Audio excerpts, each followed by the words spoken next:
नमस्कार दोस्तों, स्वागत है आपका नॉलेज टीवी में। तो दोस्तों, जैसा कि थंबनेल में लिखा हुआ है, आज के इस वीडियो में हम प्रागैतिहास व आद्य इतिहास का कंसेप्ट पढ़ेंगे।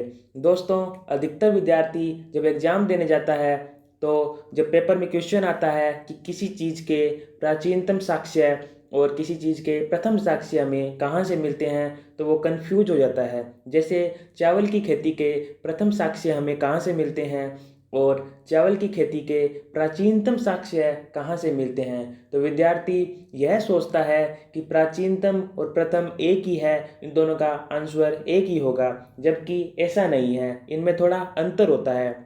दोस्तों, इसी कंसेप्ट को हम आज क्लियर करेंगे। तो दोस्तों, आगे चलते हैं। जैसा कि दोस्तों स्क्रीन पर लिखा हुआ है कि प्राचीनतम साक्ष्य का मतलब होता है प्रश्न प्रागैतिहास से पूछना चाह रहा है, जबकि प्रथम साक्ष्य का मतलब होता है प्रश्न आद्य इतिहास से पूछना चाह रहा है। इसका मतलब यदि प्रश्न आए कि किसी चीज़ के प्रथम साक्ष्य हमें कहाँ से मिलते हैं, इसका मतलब जो साक्ष्य का स्थल है वह आद्य इतिहास से पूछना चाह रहा है, हमें वह स्थल आद्य इतिहास का बताना है। दोस्तों, आद्य इतिहास में सिंधु घाटी सभ्यता आती है। अतः अगर क्वेश्चन पूछे कि किसी चीज़ के प्रथम साक्ष्य हमें कहाँ से मिलते हैं, तो हमें वह साक्ष्य वह स्थल सिंधु घाटी सभ्यता का बताना है। और यदि पूछे कि किसी चीज़ के प्राचीनतम साक्ष्य हमें कहाँ से मिलते हैं, तो हमें प्रागैतिहास के साक्ष्य बताने हैं, प्रागैतिहास का स्थल बताना है। तो दोस्तों, आपको समझ में आ गया होगा और इस चीज़ को हम एग्जाम्पल से और क्लियर कर लेंगे। तो दोस्तों, आगे चलते हैं। दोस्तों, चावल से 3 प्रकार के प्रश्न पूछे जाते हैं।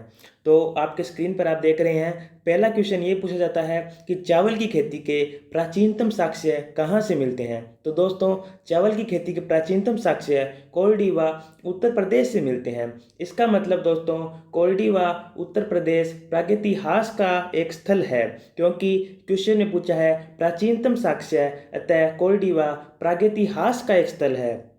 जबकि दूसरा क्वेश्चन है चावल की खेती के प्रथम साक्ष्य कहाँ से मिलते हैं। दोस्तों, चावल की खेती के प्रथम साक्ष्य है वो लोथल गुजरात से मिलते हैं।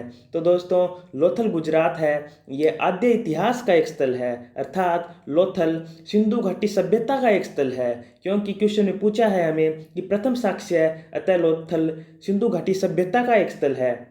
दोस्तों, चावल से एक तीसरा क्वेश्चन भी पूछा जाता है कि जले हुए चावल के साक्ष्य कहाँ से मिलते हैं। तो दोस्तों, जले हुए चावल के साक्ष्य कालीबंगा राजस्थान से मिलते हैं। कालीबंगा राजस्थान सिंधु घाटी सभ्यता का एक स्थल है। तो दोस्तों, आपको वो कंसेप्ट धीरे धीरे क्लियर हो रहा होगा। तो दोस्तों, एक और लेते हैं। दोस्तों, कुत्ते से 2 प्रकार के क्वेश्चन पूछे जाते हैं। एक पहला क्वेश्चन कि कुत्ते के साथ मानव के संवादान के प्राचीनतम साक्ष्य कहाँ से मिलते हैं। तो दोस्तों, ये साक्ष्य बुर्ज होम जम्मू कश्मीर से मिलते हैं। बुर्ज होम जम्मू कश्मीर ये प्रागैतिहास का एक स्थल है, क्योंकि क्वेश्चन में प्राचीनतम साक्ष्य पूछा है, अतः हम प्रागैतिहास का स्थल बताएंगे। तो बुर्ज होम प्रागैतिहास का स्थल है।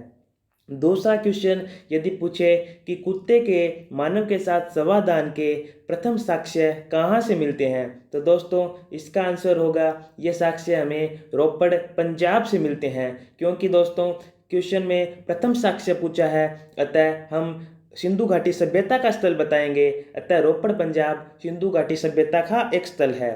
दोस्तों, आपको ये कंसेप्ट अच्छे से क्लियर हो गया होगा।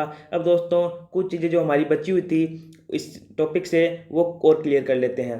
दोस्तों, जैसे आदि मानव की उत्पत्ति के प्राचीनतम साक्ष्य साउथ अफ्रीका से मिले हैं, अफ्रीका महाद्वीप से मिले हैं। यानी आदि मानव जो सबसे पहले उत्पन्न हुआ उसके साक्ष्य हमें सबसे पहले कहाँ से मिले हैं, ये साक्ष्य हमें अफ्रीका महाद्वीप से मिले हैं। दोस्तों, अफ्रीका महाद्वीप में साक्ष्य को ऑस्ट्रेलोपिथेकस नाम दिया है, अर्थात आदि मानव की उत्पत्ति के जो साक्ष्य है उनको अफ्रीका महाद्वीप में ऑस्ट्रेलोपिथेकस नाम दिया है। दोस्तों, भारत में आदि मानव की उत्पत्ति के प्राचीनतम साक्ष्य को 1982 में डॉक्टर अरुण सोनकिया ने खोजा था। दोस्तों, नर्मदा घाटी के हथनोरा नामक स्थान से सबसे पहले आदि मानव की खोपड़ी मिली थी और इस खोपड़ी को डॉक्टर अरुण सोनकिया ने खोजा था। उन्होंने भारत में आदि मानव की उत्पत्ति के साक्ष्य को सबसे पहले खोजा था। दोस्तों, नर्मदा नदी, हथनोरा, ये पूरा पाषाण काल के स्थल है जो भारत में है।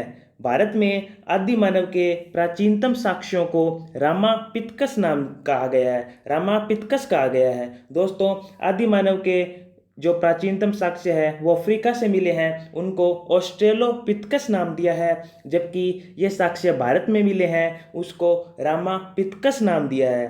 तो दोस्तों, आज के इस वीडियो में इतना ही। दोस्तों, आपको वीडियो कैसा लगा? वीडियो को लाइक कीजिए, चैनल को सब्सक्राइब कीजिए। आशा करता हूँ कि वो कंसेप्ट आपको समझ में आ गया। तो दोस्तों, वीडियो देखने के लिए आपका बहुत बहुत धन्यवाद।